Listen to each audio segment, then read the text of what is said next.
Hi viewers, welcome to our channel. ప్రస్తుతం మనతో పాటు దాము బాలాజీ గారు సీనియర్ జర్నలిస్ట్ ఉన్నారు. వారితో ఒకసారి మాట్లాడదాం. సో నమస్కారం సార్. నమస్తే సార్, తిరుపతి లడ్డు కల్తీ వ్యవహారం పైన నిన్న పవన్ కళ్యాణ్ గారు చేసిన కామెంట్స్ చంద్రబాబు నాయుడు గారు ఆగ్రహంకి కారణమయ్యాయి అని అంటున్నారు సార్. అంటే జగన్మోహన్ రెడ్డి గారు తిరుపతి లడ్డు కల్తీ చేయలేదు, కల్తీ చేశారని కూడా మేము ఎక్కడ చెప్పలేదు, అసలు తిరుపతి లడ్డు కల్తీ కాలేదు అన్నట్టుగా ఆయన చెప్పినట్టుగా వార్తలు వినిపిస్తున్నాయి సార్. ఇప్పుడు దీని పట్ల చంద్రబాబు నాయుడు గారు కూడా ఆగ్రహంగా ఉన్నారంటున్నారు. మరి దీనికి సమాధానంగా కరుణాకర్ రెడ్డి గారు కూడా బయటకు వచ్చి చెప్పారంట కదా, మరి ఆయన ఏం చెప్పారు? మరి పవన్ కళ్యాణ్ గారి కామెంట్స్ ఏ విధంగా చూడొచ్చు అంటారు? పవన్ కళ్యాణ్ మళ్ళొకసారి ప్రతిపక్షంలో ఉన్నప్పటి పవన్ కళ్యాణ్ మనకి మళ్ళీ కనిపించాడు నిన్న. ఎందుకంటే ఈ 100 రోజుల్లో ఇలాంటి పవన్ కళ్యాణ్ ఇప్పుడు కనబడలేదు. మళ్ళీ ఒక నిజంగా అతన్ని ఇప్పుడు వరాహి డిక్లరేషన్ సభలో చూస్తే ఇతను గవర్నమెంట్ వీలుతుందా, జగన్ ముఖ్యమంత్రిగా ఉన్నాడా లేకపోతే ఈయన ముఖ్యమంత్రిగా ఉన్నాడా అనే డౌట్ అయితే అందరికి వస్తుంది. ఎందుకంటే ఆయన ప్రతిపక్షంలో ఉన్న వ్యక్తిలాగానే మాట్లాడాను అంతా. నిజానికి ఆయన అధికారంలో ఉన్నాడు. ఏదన్నా అన్యాయం జరిగితే చేయాల్సిన పని ఏంటంటే వాళ్ళని తిట్టడం కాదు, దాని మీద ఎంక్వైరీలు చేసి నిగ్గు తేల్చి శిక్ష వేయడం. అది వదిలేసి విపరీతంగా ఆవేశపూరితంగా తన పాత మన పవన్ కళ్యాణ్ నిన్న కనిపించాడు. ప్రధానంగా ఆయన మాట్లాడింది ఏంటంటే లడ్డు కల్తీ జరగలేదని ఆయన చెప్పలే, లడ్డు కల్తీ జరిగింది, ఆ లడ్డూల్ని అయోధ్యకు కూడా తీసుకుపోయారని కూడా ఆయన చెప్పాడు. కాకపోతే జగన్కి సంబంధం లేదు, జగన్కి సంబంధం ఉందని మేము చెప్పలేదు అని ఇంకొక అబద్ధం అలవోకగా ఆడేశాడు. ఎందుకంటే జగన్కి సంబంధం ఉందని కదా చంద్రబాబు చెప్పింది. September 8th ఏం చెప్పాడు? జగనే చేయించాడని కదా. సో జగనే చేయించాడని తెలుగుదేశం వర్గాలు అందరూ చెప్తుంటే మేము జగన్ చేయించలేదు, టీటీడీ బోర్డు తప్పుపడుతున్నాం అన్నాడు. టీటీడీ బోర్డులో మరి బీజేపీ వాళ్ళు కూడా ఉన్నారు కదా, వాళ్ళని ఎందుకు అడగట్లేదు ఇతను? సో మళ్ళీ ధర్మారెడ్డి ఎక్కడికి పారిపోయాడని అడుగుతావు. ఎవరిని అడుగుతావు? నువ్వు కదా గవర్నమెంట్లో ఉండేది. పారిపోతే పట్టుకో, పోలీసులు ఉన్నారు నీ దగ్గర, సిఐడి ఉంది, ఇవి సరిపోకపోతే సిబిఐని అడుగు. కాబట్టి ఇక్కడ అతను ప్రతిపక్షంలో ఉన్నవాళ్ళలాగా మాట్లాడుతున్నాడు. అధికార పక్షంలో ఉన్నవాళ్ళు పారిపోతే చేయాలి, లడ్డు కల్తీ జరిగితే చేయాలి. నిజానికి లడ్డు కల్తీ జరిగిందనే ఆధారాలు లేవని సుప్రీంకోర్టే చెప్తే ఈయన మళ్ళీ సేమ్ అదే ఆయన భాషలో పాచిపోయిన లడ్డు లాగానే మాట్లాడుతున్నాడు. సో మళ్ళీ అదే భాష మాట్లాడుతున్నాడు. సుప్రీంకోర్టుని కూడా విమర్శించాడు, దాన్ని నేను సపరేట్గా వీడియోలో మాట్లాడుతాను. సో ఇది ప్రధానంగా ఏంటంటే అతను జగన్ మీదనే కోపంగానే ఉన్నాడు. జగన్ ఇప్పుడు అధికారంలో ఉన్నట్టే బిహేవ్ చేశాడు. జగన్ని అప్పటిట్లో ఎట్లయితే తొక్కేస్తాను నిలిపేస్తాను అన్నాడు, అలాగే ఇప్పుడు కూడా తొక్కేస్తాను, జగన్ని ఒకటిదానికి పరిమితం చేస్తున్నాడు. జగన్కి 40% ఓట్లు వచ్చాయి. ఇతను ఇండిపెండెంట్గా పోటీ చేస్తే ఇతనికి 6-7% కంటూ ఓట్లు వచ్చే పరిస్థితి లేదు. అదేదో కాంబినేషన్లో ఆయన గెలవగలిగాడు. 10 ఏళ్ళు మరి తను గెలవలేడు కదా. గతంలో వెంకటేశ్వర స్వామికి వీళ్ళందరూ నష్టం చేయడం వల్లనే 11 వచ్చాయని చెప్తున్నాడు. మరి ఈయన ఏ దేవుడికి నష్టం చేయడం వల్ల 10 ఏళ్ల పాటు ఒక సీటు కూడా గెలవలేదు. సో ఇవన్నీ ఏంటంటే రాజకీయంగా లడ్డూని తను ఉపయోగించుకోవడం ఒకటి. రెండవది చంద్రబాబుకు వచ్చిన చెడ్డ పేరు, దేశవ్యాప్తంగా చంద్రబాబుకు చెడ్డ పేరు వచ్చింది ఈ లడ్డు విషయంలో. సుప్రీంకోర్టు కామెంట్స్ తర్వాత అయితే చాలా సివియర్గానే చంద్రబాబుకు వ్యతిరేకంగా వచ్చింది. దాన్ని కవర్ చేయడం కోసమే ఇప్పుడు ఈయన దిగినట్టుగా ఒక వ్యూహం కనపడుతుంది. రెండో వ్యూహం బీజేపీ వ్యూహాన్ని అమలు చేయడం. అంటే లాంగ్ టర్మ్ షార్ట్ టర్మ్ రెండు ఉన్నాయి ఎవరికైనా. పవన్ కళ్యాణ్కి కూడా రెండు ఉంటాయి. లాంగ్ టర్మ్ వ్యూహం ఏంటి పవన్ కళ్యాణ్కి? వ్యూహం అంటే ఇప్పుడు రాజకీయ నాయకులకి అందరికీ వ్యూహం అంటే అర్థం ఏంటి? వాళ్ళ లక్ష్యాన్ని చేరుకోవడమే వాళ్ళ వ్యూహం. వాళ్ళ లక్ష్యం ఏంటి? పవన్ కళ్యాణ్ లక్ష్యం ఏంటి? రాష్ట్రాన్ని ఉద్ధరించాలనో సనాతన ధర్మాన్ని ఉద్ధరించాలనో పవన్ కళ్యాణ్ లక్ష్యం కాదు. తను సీఎం కావాలనుకోవడమే పవన్ కళ్యాణ్ లక్ష్యం. ఇవన్నీ చెబుతూ ఉంటారు అంతే. లేకపోతే పవన్ కళ్యాణ్ చిన్నప్పటి నుంచి అతనికి సనాతన ధర్మానికి అతనికి ఏం సంబంధం? ఎప్పుడైనా మనం పవన్ కళ్యాణ్ సనాతన ధర్మాన్ని మాట్లాడింది విన్నామా? వాళ్ళ నాన్నేమో పూజ గదిలో దీపంలో సిగరెట్ వెలిగించుకుంటాడని ఇతనే చెప్పాడు. వాళ్ళ అన్నలిద్దరూ దేవుళ్ళు నమ్మకం లేదని వాళ్ళు చెప్పారు. ఇతనేమో 2 హిందూ పెళ్ళిళ్ళు చేసుకొని 3వది క్రిస్టియన్ పెళ్లి చేసుకొని బాప్టిజం తీసుకున్నానని అతనే చెప్పాడు. ఇతని పిల్లల్ని ఆయన భూమన కరుణాకర్ రెడ్డి విమర్శించినట్టుగా 14 ఏళ్ల వరకు ఎప్పుడూ తిరుమలకి తీసుకురాలేదు. ఇప్పటివరకు భార్య సమేతంగా ఎక్కడా ఆయన బయటికి రాలేదు. ఓన్లీ ఎలక్షన్ ముందు మాత్రం కనబడ్డాడు పబ్లిక్ ప్లేస్లో. సో ఎవరైనా కూడా నిజంగా సనాతనిది అయితే చిన్నపిల్లల్ని మామూలుగానే తీసుకెళ్ళి గుండు కొట్టించడం ఇవన్నీ చేస్తారు. క్లియర్గా ఏంటంటే ఇప్పుడు కూడా ఎందుకు తీసుకొచ్చాడు, 14 ఏళ్ళుగా ఆ అమ్మాయి రెండవ కూతురు ఎవరైతే ఉన్నాయో పోలినా అంజనా కొనిదెల, ఆ పేర్లు కూడా వెరీ కన్ఫ్యూజన్. సో ఆ పోలినా అంజనా కొనిదెలని ఇప్పటివరకు ఎవరికి చూపించలేదు. చిన్న పాప ఉన్నప్పుడు ఫోటోలు అవి ఉన్నాయి తప్ప ప్రాపర్గా ఈయన పిల్లలతో కలిసి ఉన్నవి లేవు. ఓన్లీ ఆ రేణుదాసే పిల్లలతోనే ఉన్నాడు. సో ఇలాంటి సడన్గా ఇక్కడ ఎందుకు తీసుకొచ్చాడు అనేది నిన్న చెప్పాను నేను. ఆయనకు ఒక వ్యూహంతోనే తీసుకొచ్చాడు ప్లాన్డ్గానే. అంటే జగన్ డిక్లరేషన్ ఇవ్వలేదు, నేను ఇస్తున్నాను అని చెప్పడానికే తీసుకొచ్చాడు.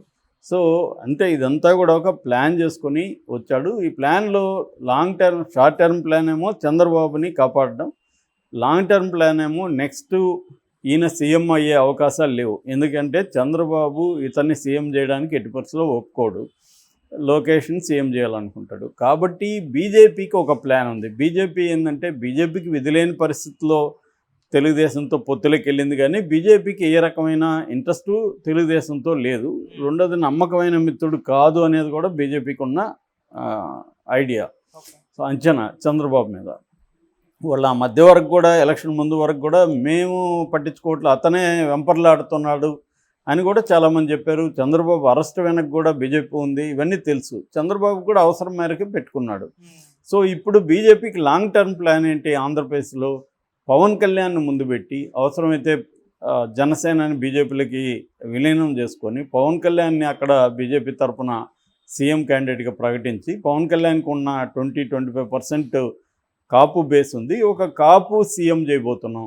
మనకి 83 తర్వాత కమ్మారెడ్డి తప్ప ఇంకొక కులం నుంచి సీఎం లేదు కాబట్టి కాపు సీఎం అనేస్తే కాపులందరూ ఐక్యమయ్యే అవకాశం ఉంది. ఒక 20-25% ఉంటుంది. దాంతోపాటు హిందుత్వాన్ని రెచ్చగొట్టగలిగితే మనకి ఛాన్స్ ఉంది అనేది వాళ్ళకున్న అవగాహన. ఎందుకంటే చంద్రబాబు నెక్స్ట్ వీక్ అయిపోతాడు కాబట్టి లోకేష్ని డీల్ చేయడం పెద్ద కష్టం కాదు. కమ్మ కాపు కాంబినేషన్ని తాము హైజాక్ చేయాలి. ఇప్పుడు ఏంటంటే చంద్రబాబుకు ఉపయోగపడింది కమ్మ కాపు కాంబినేషన్. దీన్ని బీజేపీ చేయడానికి అందుకనే పురంధేశ్వరుని కూడా రంగంలోకి తీసుకొచ్చింది ఆమె. అందుకనే ఎన్టీఆర్ కూతురు, కమ్మ సామాజిక వర్గం ఇవన్నీ. సో కమ్మ వర్గాన్ని కొంతవరకు చీల్చడం, లేదు లోకేష్ వైపు కమ్మ వర్గం వెళ్ళలేని పరిస్థితి ఉంటే తమ వైపు ర్యాలీ చేసుకోవడం, అవసరమైతే జూనియర్ ఎన్టీఆర్ని కూడా రంగంలోకి దించడం. సో ఇది ఒక స్కీమ్ అయితే ఉంది. అందుకని పవన్ కళ్యాణ్ సడన్గా ఇప్పుడు తాను హిందూ మత ఉద్ధారకుడి పాత్ర లేపాడు. సెక్యులరిజాన్ని బూతులు తిడుతున్నాడు, రాహుల్ గాంధీని తిట్టాడు. తమిళనాడులో ఉన్న ఉదయనిధి స్టాలిన్ అతన్ని తీవ్రమైన హెచ్చరిక చేశాడు. అతనికి అర్థం కావడం కోసం తమిళ్లో కూడా మాట్లాడాడు, ఇంగ్లీష్లో అండ్ తమిళ్లో. అంటే తమిళ వాళ్ళకి కూడా అర్థం కావాలి అని. అంటే దీని వెనక ఇంకొక ప్రయోజనం కూడా ఏంటంటే 2 రోజుల్లో హర్యానా ఎలక్షన్లు ఉన్నాయి, దానికోసం కూడా ఇతను చేసినట్టుగా కనబడుతుంది. ఎందుకంటే హర్యానాలో కూడా వాళ్ళు ఓడిపోయే పరిస్థితి కనబడుతుంది బీజేపీ. అందుకని డేరా బాబాను కూడా వాళ్ళు బయటికి తీసుకొచ్చారు. పెరోల్ మీద డేరా బాబాను తీసుకురావడం వెనక ఒక 15% దళిత్ ఓట్స్ అక్కడ ఉన్నాయి, అవి ఏమన్నా అందులో కొంతన్నా డేరా బాబాని చూసి పడతాయి అనేది వాళ్ళ ప్లాను. అందుకని ఆయన్ని పెరోల్ మీద బయటికి తీసుకొచ్చారు. సో ఆ కాంటెక్స్లో భాగంగా పవన్ కళ్యాణ్ ఇక్కడ ఈ సనాతన ధర్మంకి ఛాంపియన్ లాగా ఇతను అవతారం ఎత్తి ఒక గెటప్ వేసి 11 రోజులు దీక్ష చేసి సడన్గా రంగంలోకి వచ్చాడు. నిజానికి ఇతని కుటుంబానికి హిందూ మతంతో ఎప్పుడూ సంబంధం లేదు. మామూలుగా వాళ్ళు అందరిలాగే వాళ్ళు జీవిస్తున్నారు తప్ప హిందూ మతాని కోసం వాళ్ళు ఫైట్ చేసింది లేదు. వాళ్ళకి దేవుడి మీద అంత గట్టి ఇది కూడా లేదు. ప్రధానంగా పవన్ కళ్యాణ్కి కూడా ఎప్పుడు లేదు. పవన్ కళ్యాణ్ చెగువెరా అనేవాడు, తర్వాత ఏమో దళిత్ మాస్టర్జీతో ఎక్కువ కాలం గడిపాడు, గద్దర్తో ఉన్నాడు, నా ఆదర్శం చెగువెరా అన్నాడు, విప్లవం అన్నాడు, ఇవన్నీ మాట్లాడాడు. ఒకప్పుడు హిందువులకు వ్యతిరేకంగా కూడా ఆయన మాట్లాడినాడు. అవన్నీ కూడా ఇప్పుడు వీడియోలో వైసీపీ వాళ్ళు వీళ్ళు బయటకు తీసుకొచ్చారు. సో పవన్ కళ్యాణ్ కూడా ఏంటంటే అందరు రాజకీయ నాయకులలాగానే అనేక యూటర్న్లు తీసుకునే రాజకీయ నాయకుడే. నేను చాలాసార్లు చెప్పాను, ఆయన వేరే వాళ్ళకంటే గొప్ప కాదు, తక్కువ కాదు. అందరిలాగా అతనికి కూడా సీఎం అవ్వాలని ఉంది, సీఎం అయ్యే ఛాన్స్ కూడా ఉంది పవన్ కళ్యాణ్కి. ఎందుకంటే ఆల్రెడీ ఇప్పుడు డిప్యూటీ వరకు రాగలిగాడంటే సీఎంకి ఆల్రెడీ అనేది ఏం లేదు. సో అనేక సమీకరణాల్లో రేపు సీఎం అవ్వచ్చు. అతనికి ఖచ్చితంగా బీజేపీ అండ అయితే ఉంది. ఇప్పటికైతే తెలుగుదేశం కూడా అతని వైపు ఉంది అవసరం కాబట్టి. కానీ ఒక్కోసారి చంద్రబాబు కంట్రోల్లో నుంచి వెళ్ళిపోతాడన్న భయం కూడా వీళ్ళకు ఉంది. సో అందుకనే జాగ్రత్తగా చంద్రబాబు డీల్ చేసుకుంటూ వస్తున్నాడు ఇతన్ని. అందుకనే తిరుమలలో కూడా మనకి చూస్తే పవన్ కళ్యాణ్కి ఒక సీఎంకి ఇచ్చే ప్రోటోకాల్ ఇచ్చారు తప్ప ఒక మంత్రికి ఇచ్చే ప్రోటోకాల్ ఇవ్వాలి. ఎందుకంటే ఈయన అఫ్సెల్గా తీసుకున్నప్పుడు రాజ్యాంగబద్ధ పదవి ఆయన మంత్రి తప్ప ఉప ముఖ్యమంత్రి కాదు. ఉప ముఖ్యమంత్రి అనేది రాజ్యాంగబద్ధ పదవి కాదు. అది వీళ్ళేదో సాటిస్ఫై చేయడం కోసం అలా మాట్లాడతారు తప్ప దానికి ఉప ముఖ్యమంత్రికి సపరేట్ అధికారాలు కానీ రాజ్యాంగం ఎక్కడా కల్పించలేదు. ముఖ్యమంత్రి మంత్రులు అంతే ఉంటుంది.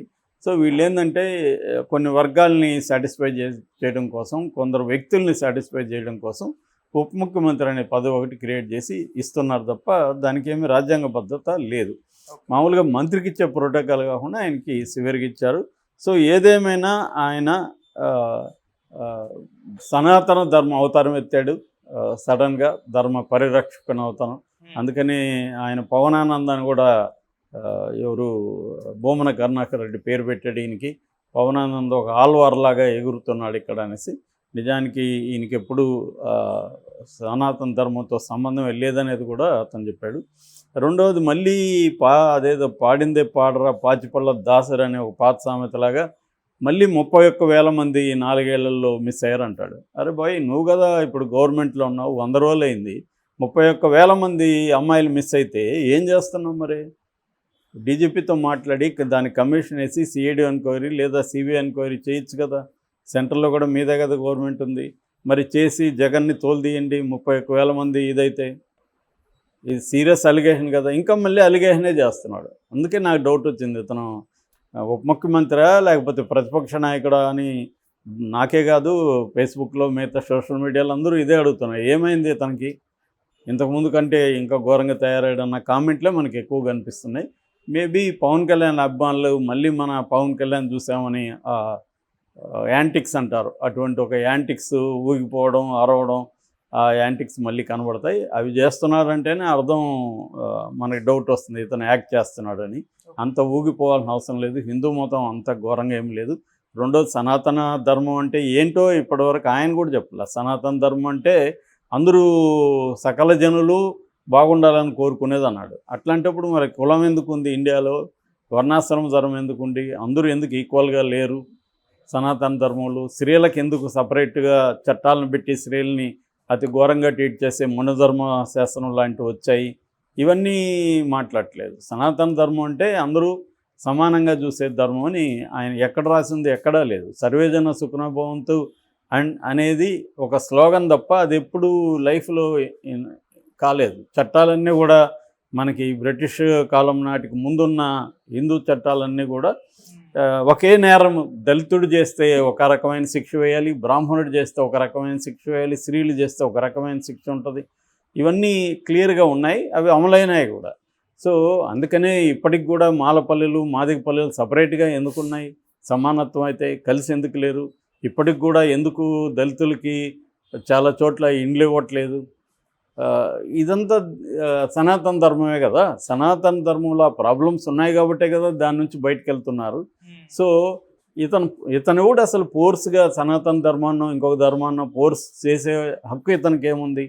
ఇండియన్ కాన్స్టిట్యూషన్ ప్రకారం, మన భారత రాజ్యాంగం ప్రకారం మన వ్యవస్థ నడవాలా? ఇతను చెప్పే సనాతన ధర్మం ప్రకారం నడవాలా? సనాతన ధర్మాన్ని నాకు ఇష్టము, నేను ఫాలో అవుతాను, మీరు కూడా ఫాలో అవ్వండి, సనాతన ధర్మం అంటే ఇది అని చెప్పగలగాలి. అది వదిలి ఊగిపోయి నేను అది చేస్తా ఇది చేస్తానని ఎగరడం దేనికి? ఎగిరితే ఎవడికి లాభం? తనకే ఆల్రెడీ హెల్త్ ఏదో ఇష్యూస్ ఉన్నాయి, అది ఇంకా డిటీరియేట్ అవ్వడం తప్ప వేరే వాడికి ఎవడు ఇక్కడ కదిలే పరిస్థితి ఏం లేదు. ఇక్కడ దళిత సంఘాలు కావచ్చు, వీళ్ళందరూ చాలా స్ట్రాంగ్గా ఈ విషయాల మీద, అంబేద్కరే వేదాల మీద వీటి మీద సమగ్రంగా ఆయన చదివి దాని మీద విమర్శిస్తూ పుస్తకాలు రాశాడు. దళిత నాయకులు, దళిత మేధావులు చాలామంది వీటి మీద వర్క్ చేశారు. అట్లాగే మార్క్సిస్టు చరిత్రకారులు కూడా ఈ పురాణాలు కావచ్చు, సనాతన ధర్మం, వీటి మీద అంతా వర్క్ చేశారు. ఇది ఎవరికి మంచి ఎవరికి చెడు అనేది తేల్చేశారు. సనాతన ధర్మం అనేది rejected by majority of the people in India. అది ఎవరో ఇలాంటి వాళ్ళు కొంతమంది పట్టుకొని చేస్తున్నారు. సో దీన్ని ఇప్పుడు పవన్ కళ్యాణ్ ఈ అవతారం ఎత్తడం అనేది ఖచ్చితంగా నాకు తెలిసి ఆయనకే నష్టం అవుతుంది. ఎందుకంటే ఆయన అభిమానులు కూడా దళిత సెక్షన్ వీళ్ళు ఎక్కువే ఉంటారు, ఓన్లీ కాపులే ఉండరు. కాపులందరూ కూడా సనాతన ధర్మాన్ని ఫాలో కావాలని ఎవరు ఇవాళ అనుకోరు, ఎందుకంటే స్త్రీలకి సమానత్వం కావాలనుకుంటారు. ఇదేంటంటే ఒక బ్రహ్మ పదార్థం లాగా సనాతన ధర్మం అని చెప్పి చివరికి రాహుల్ గాంధీని కూడా విమర్శించాల్సిన అవసరం లేదు యాక్చువల్గా. కానీ ఎందుకు చేశాడంటే మళ్ళీ అగైన్ హర్యానా ఎన్నికలను దృష్టిలో పెట్టుకొని రాహుల్ గాంధీ రాముడికి వ్యతిరేకం అనే ఒక కథనాన్ని, రాహుల్ గాంధీ రాముడికి వ్యతిరేకంగా ఎప్పుడు మాట్లాడాడు అంటే హర్యానా ఎన్నికలకు కూడా ఇదేమైనా పనికొస్తుందా అన్న యాంగిల్ నుంచి కూడా నిన్న ఆయన స్పీచ్ని మనం అర్థం చేసుకోవాలి. Okay sir, thank you so much.